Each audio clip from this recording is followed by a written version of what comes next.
પંચમહાલ જિલ્લાના ઘોગંબા તાલુકામાં નળ સે જળ યોજના મામલે ઉઠેલા સવાલો હવે તંત્ર સુધી પહોંચી ગયા છે। ગ્રામજનો દ્વારા જિલ્લા કલેક્ટરને આપવામાં આવેલા સામૂહિક આવેદનપત્ર અને મીડિયા અહેવાલો બાદ જિલ્લા કક્ષાની ટીમ તપાસ માટે મેદાનમાં ઉતરી છે। માહિતી મુજબ ટીમ ખિલોડી, ખાનપાટલા સહિત આસપાસના વિસ્તારોમાં તપાસ કરી રહી છે, પરંતુ સમગ્ર મામલે લોકોમાં સૌથી મોટો સવાલ એ ઊભો થયો છે કે શું આ તપાસ ખરેખર નિષ્પક્ષ રીતે થશે કે પછી માત્ર દેખાવ પૂરતી કાર્યવાહી રહેશે। સ્થાનિક લોકોનો આક્ષેપ છે કે વર્ષોથી યોજના પૂર્ણ બતાવવામાં આવી છે, છતાં આજે પણ ઘણા ગામોમાં ઘરો સુધી નળમાં પાણી પહોંચતું નથી। ગ્રામજનોમાં શંકા વ્યક્ત કરવામાં આવી રહી છે કે તપાસ દરમિયાન જવાબદાર તત્વો અને તંત્ર વચ્ચે ગોઠવણ કરીને હકીકત દબાવવાનો પ્રયાસ થઈ શકે છે।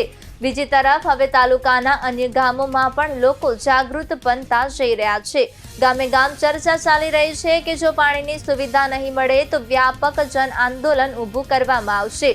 લોકો સીધો સવાલ ઉઠાવી રહ્યા છે, જો યોજના સફળ છે તો પાણી ક્યાં છે? તપાસ તથ્ય બહાર લાવશે કે માત્ર દેખાવ રહેશે? હવે ઘોગંબા તાલુકામાં સ્પષ્ટ સંદેશ ફેલાઈ રહ્યો છે કે હક મળ્યા વિના શાંતિ નહીં રહે અને જરૂર પડશે તો જન આંદોલન અનિવાર્ય બનશે।